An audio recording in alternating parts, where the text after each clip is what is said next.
તો ચાલો દોસ્તો વાત કરીએ ડિપ્લોમા સિવિલ સેમ 4 ની અંદર આવતા એક ઇલેક્ટિવ સબ્જેક્ટ RHTE ના મોસ્ટ ઇમ્પોર્ટન્ટ ટોપિક્સની.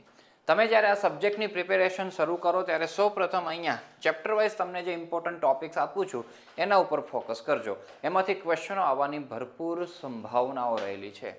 તો ચેપ્ટર નંબર 1 ની આપણે દોસ્તો વાત કરીએ તો ઇમ્પોર્ટન્સ ઓફ રેલવે દોસ્તો 3 પ્રકારના ઇમ્પોર્ટન્સ તમને અથવા તો એડવાન્ટેજીસ આપેલા છે એ તૈયાર કરો.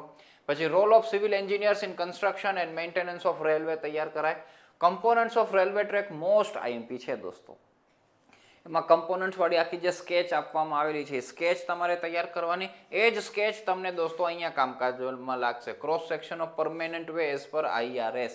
એમાં પણ પહેલું જે દોસ્તો આપણે સિંગલ ટ્રેક માટેનો ફર્સ્ટ ફિગર છે એ ફિગર અને કમ્પોનન્ટ વાળી ફિગર નિયર અબાઉટ સેમ જ થાય છે. તો એ બંનેમાં કામ લાગશે દોસ્તો. તો એ ખાસ આપણે તૈયાર કરવાની. અને પછી જે કમ્પોનન્ટ દોસ્તો બધા એનલિસ્ટ કરેલા છે એના વિશે શોર્ટની અંદર દોસ્તો બધું લખેલું છે, એના ફંક્શન્સ લખેલા છે એ પણ વ્યવસ્થિત તૈયાર કરી દેજો. એના પછી દોસ્તો આવે છે રેલવે ગેજ. રેલવે ગેજની ડેફિનેશન તૈયાર કરી નાખો, એના ફેક્ટર અફેક્ટિંગ તૈયાર કરી નાખો. યુનિફોર્મિટી ઓફ ગેજ હોય તો એના એડવાન્ટેજીસ શું જોવા મળે એ આપણે તૈયાર કરવાના થાય. પછી requirements of an ideal permanent way એ તૈયાર કરાય. ક્રોસ સેક્શનની વાત મેં તમને કરી જ દીધી. પછી advantages of track slab over ballasted track દોસ્તો. ટ્રેક સ્લેબના એડવાન્ટેજ આપણે તૈયાર કરવાના છે બલાસ્ટવાળા કરતાં. અને Mumbai Ahmedabad bullet train project વિશે તમને ઇન્ફોર્મેશન્સ છે એ પણ રેડી રાખવાની. એ પણ પૂછી શકે દોસ્તો, કારણ કે ટ્રેન્ડિંગ ટોપિક છે એટલા માટે. એના પછી દોસ્તો આપણે વાત કરીએ ચેપ્ટર નંબર 2 ની તો નેસેસિટી ઓફ જીઓમેટ્રિક ડિઝાઇન તૈયાર કરો. પછી ગ્રેડિયન્ટ દોસ્તો. ગ્રેડિયન્ટની ડેફિનેશન, ગ્રેડિયન્ટ પ્રોવાઈડ કરવાના ઓબ્જેક્ટિવ્સ કે પર્પઝ અને પછી એના ટાઈપ્સ તૈયાર કરાય. ટાઈપ્સમાં પણ બધા વિશે થોડુંક લખતા આવડવું જોઈએ. સુપર એલિવેશન અને કાંટ દોસ્તો મોસ્ટ આઈએમપી છે. એની ડેફિનેશન તૈયાર કરો, એના પણ ઓબ્જેક્ટિવ્સ તૈયાર કરો. એનું ડેરિવેશન દોસ્તો આપેલું છે નાનું, એ તૈયાર કરાય. એની લિમિટ્સ આપેલી છે અલગ અલગ દોસ્તો આપણને, ન્યુમેરિકલ વેલ્યુઝ, એ વેલ્યુઝ પણ ખાસ તૈયાર કરીએ. કાંટ ડેફિશિયન્સી અને કાંટ એક્સેસ દોસ્તો એ બંનેની ડેફિનેશનો તૈયાર કરો. સેફ સ્પીડ ઓન કર્વ દોસ્તો ટોપિક નાનો અમથો આપવામાં આવેલો છે એ તૈયાર કરો. નેગેટિવ સુપર એલિવેશન એ પણ આઈએમપી છે. Objectives of maintenance of railway track અને ટ્રેક ડ્રેનેજ, એના ઇમ્પોર્ટન્સ અને રિક્વાયરમેન્ટ જે બોલ્ડ કરેલા છે દોસ્તો એ વિશેષ હાઇલાઇટ છે.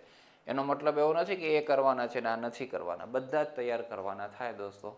તો સારી પ્રિપેરેશન થઈ કહેવાય. આમાં ન્યુમેરિકલ્સ પણ દોસ્તો આપણને જોવા મળે છે. તો જે ન્યુમેરિકલ્સ દોસ્તો GTU એક્ઝામની અંદર પૂછાયેલા છે ને એ જ ન્યુમેરિકલ્સ તમે રિફર કરી શકો છો, બીજા કોઈ રિફર કરવાના નથી. બરાબર, તો એ પણ આપણે ધ્યાનમાં રાખીએ. અને ચાન્સ કેવા છે ન્યુમેરિકલ્સ પૂછાવાના? તો ન્યુમેરિકલ હશે તો 1 થી 2 ન્યુમેરિકલ્સ હશે, કે ઝાઝા હોવાના નથી દોસ્તો. બરાબર, એ પણ 3 થી 4 માર્ક્સવાળામાં જ મોટા ભાગે આવતા હોય છે. 7 માર્ક્સની અંદર ન્યુમેરિકલ્સ બહુ રેર કેસમાં પૂછાતા હોય છે RHTEમાં. એટલે બહુ કાંઈ વાંધો નથી દોસ્તો, કોઈ ન્યુમેરિકલ્સ કદાચ તમે નહીં કરો તો પણ. થર્ડ ચેપ્ટર દોસ્તો, functions of railway station, selection of site for a railway station, types of yard most આઈએમપીમાં આવશે. 4 નામ છે દોસ્તો યાદ રાખો. એમાં ગુડ્સ યાર્ડ અને માર્શલિંગ યાર્ડ તો નામ આપીને પૂછે છે, એના ફંક્શન્સ, એના ટાઈપ્સ પણ પૂછી શકે છે. પછી functions of points and crossing. પછી પોઈન્ટ્સ અને ક્રોસિંગ આખો ટોપિક જ વ્યવસ્થિત કરવાનો છે, બરાબર સમજીને તૈયાર કરજો દોસ્તો. પોઈન્ટનું બીજું નામ સ્વિચ પણ કહેવાય દોસ્તો, એના આખા કમ્પોનન્ટ. પછી ક્રોસિંગ છે તો ક્રોસિંગના પણ ટાઈપ્સ દોસ્તો, બરાબર. એમાં આટલા જે ટાઈપ્સ છે તો નામ આપીને તમને પૂછતા હોય છે, એની સ્કેચ ખાસ તૈયાર કરવાની હોય. બાકી બધાના નામ તો યાદ રાખી જ લેવાના છે, આ બધાની સ્કેચ પણ તૈયાર કરજો. બીજી બધી પણ સ્કેચ યાદ રહેતી હોય તો સારી બાબત છે. ટર્ન આઉટ દોસ્તો, એમાં લેફ્ટ હેન્ડ અને રાઈટ હેન્ડ ટર્ન આઉટ આપેલી છે, એની સ્કેચ સીધી તમને પૂછી નાખે છે, બરાબર. તો ખાસ તૈયાર કરાય. પોઈન્ટ અને ક્રોસિંગની પણ દોસ્તો એ જ ફિગર બને જે આ ફિગર છે તે જ, લેફ્ટ અને રાઈટ ટર્ન આઉટની. પછી સિગ્નલિંગની અંદર દોસ્તો એના ઓબ્જેક્ટિવ્સ તૈયાર કરો. ટાઈપ્સની અંદર ઘણા બધા આપેલા છે, એમાં સીમાફોર સિગ્નલ દોસ્તો ડિટેલમાં અગાઉના વર્ષોમાં પૂછાયેલું છે. ઇન્ટરલોકિંગ દોસ્તો, એમાં પ્રિન્સિપલ, એની મેથડ્સ છે એ તૈયાર કરાય. મિકેનિકલ ઇન્ટરલોકિંગ છે દોસ્તો, એક વખત પૂછાયેલું પણ છે મેથડની અંદર. પછી દોસ્તો પહેલા 3 ચેપ્ટર રેલવેના પૂરા થાય, પછી હાર્બરનું કામકાજ શરૂ થાય. સૌથી વધારે વેઇટેજ આ 3 ચેપ્ટરનું જ છે, એટલે કે રેલવેનું છે. પછી હાર્બર, ટનલનું દોસ્તો બહુ ઓછું કામકાજ છે. છેલ્લો ક્વેશ્ચન 5માં તમને ખાલી ટનલ જોવા મળશે, બાકી 1 to 4માં દોસ્તો આ જ જોવા મળશે. હાર્બરની અંદર મેજર પોર્ટ્સ દોસ્તો એને એનલિસ્ટ કરવાનું તમને પૂછી શકે છે, અને કોઈ એક વિશે ડિટેલમાં લખવાનું પૂછતા હોય છે. તો એ ખાસ આપણે તૈયાર કરીએ. અને એમાં મુન્દ્રા પોર્ટ લખજો, અમારા કચ્છનું કંડલા તો છે, મુન્દ્રા પોર્ટ પણ બહુ મેજર ઇન્ડિયા લેવલનું દોસ્તો નહીં પણ ઇન્ટરનેશનલ લેવલનું મેજર પોર્ટ છે, તો ઇન્ડિયામાં તો આવે જ. ડિફરન્સ દોસ્તો પોર્ટ અને હાર્બરનો આપેલો નથી પણ આપણે તૈયાર કરવાનો થશે, નેટ ઉપરથી મળી જાય દોસ્તો.